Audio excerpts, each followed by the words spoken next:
పైసా పైసా కూడబెట్టి చిట్టీలు వేసుకున్న సభ్యులను నిండా ముంచి నిర్వాహకుడు పరారయ్యాడు.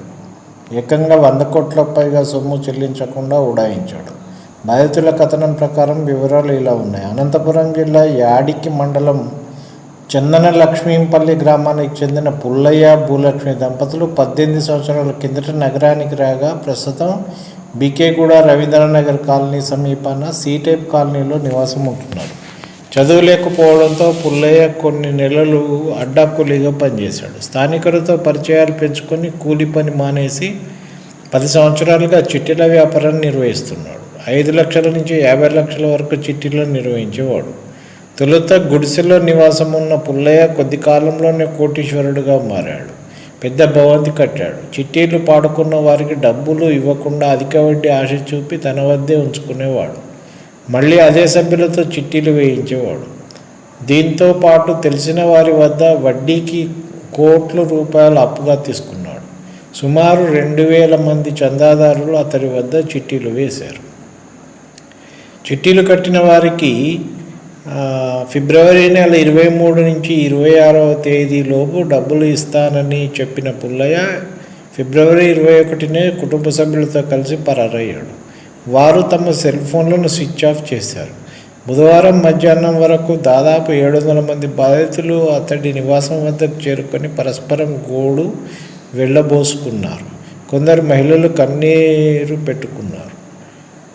బాధితుల లెక్క ప్రకారం 100 కోట్లకు పైగా చెల్లించకుండా పుల్లయ్య ఉడాయించారు.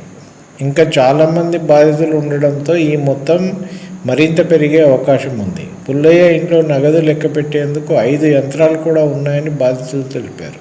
చిట్టీల వ్యవహారంపై ఎస్ఆర్ నగర్ ఇన్స్పెక్టర్ శ్రీనాథ్ రెడ్డి మాట్లాడుతూ సాయంత్రం వరకు బాధితులు ఎవరూ తనకు ఫిర్యాదు చేయలేదని తెలిపారు. చూడండి, ఘోరం కదా. సనత్ నగర్ పరిధిలో రవీంద్రనగర్లో చిట్టీలు అధిక వడ్డీ ఆశ చూపి సేకరించిన దాదాపు 100 కోట్లతో బిచారణ ఎత్తేసిన పుల్లయ్య ఉదంతంలో కొత్త కోణాలు వెలుగు చూస్తున్నాయి. బుధవారంతో పాటు గురువారం కూడా పెద్ద సంఖ్యలో బాధితులు అతడి ఇంటి వద్దకు చేరుకొని మోసపోయామంటూ కన్నీళ్ల పర్యంతమయ్యారు. మంత్రాలయం నుంచి 30 మంది వరకు వచ్చారు. ఇతర ప్రాంతాలతో పాటు విదేశాల్లో ఉంటున్న వారు, ఆంధ్రప్రదేశ్ రాష్ట్రానికి చెందిన కొందరు పోలీసులు కూడా పుల్లయ్య వద్ద చిట్టీలు వేసినట్టు తెలుస్తుంది.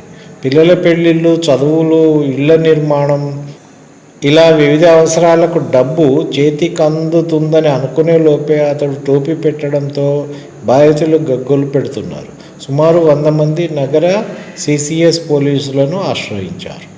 అనంతపురం జిల్లా తాడిపత్రి నియోజకవర్గం యాడికి మండలం చందన లక్ష్మీంపల్లి గ్రామానికి చెందిన పుల్లయ్య తన స్వగ్రామంలో కూడా 20 ఏళ్ల కిందట చిట్టీల వ్యాపారం నిర్వహించినట్టు బాధితులు తెలిపారు. అక్కడ కూడా సభ్యులను మోసగించి నగరం బాట పట్టాడు. 18 ఏళ్ల కిందట నగరానికి వచ్చి రాగానే బీకేగూడ దాసారం బస్తీ సమీపంలో పూరి గుడిసెలో ఉండేవాడు. కుమారుడు రామాంజనేయులు తాపీ కాగా అతని వద్ద పుల్లయ్య కూలీగా పనిచేసేవాడు. కొద్ది కాలానికే చిట్టీల వ్యాపారం ప్రారంభించాడు. క్రమక్రమంగా 50,000, 1,00,000, 5 లక్షలు, 10 లక్షల వరకు విభిన్న రకాల చిట్టీలను మొదలుపెట్టాడు. తొలినాళ్లలో చిట్టీలు పాడుకున్న సభ్యులకు టంచనుగా డబ్బులు చెల్లించేవాడు. దాంతో స్థానికులు అతడిని పూర్తిగా నమ్మారు. భారీ స్థాయిలో దాదాపు 150 రకాల చిట్టీలను నిర్వహిస్తుండేవాడు. చిట్టీలు పాడుకున్న సొమ్మును తనకు ఇస్తే నెలకు 3 నుంచి 6% వరకు వడ్డీ ఇస్తానని ఆశ చూపేవాడు. నెల వడ్డీ ఇస్తుండడంతో దూర ప్రాంతాలకు చెందిన వారు కూడా పుల్లయ్యకు ఇలా లక్షల్లో ఇచ్చేవారు. పురిగుడిసెలో జీవనం మొదలుపెట్టిన పుల్లయ్య దాదాపు 1/2 కిలోమీటర్ దూరంలోని రవీంద్రనగర్ సీ-టైప్ కాలనీలో భారీ భవంతి కట్టుకున్నాడు.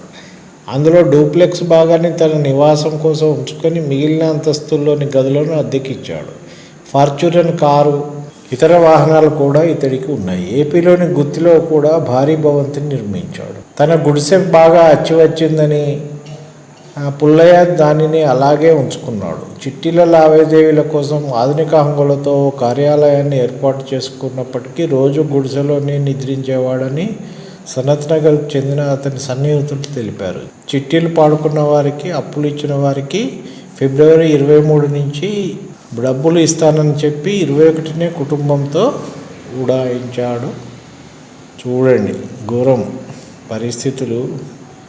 ఎవరిని నమ్మినా ఇగో ఇట్లున్నది కథ.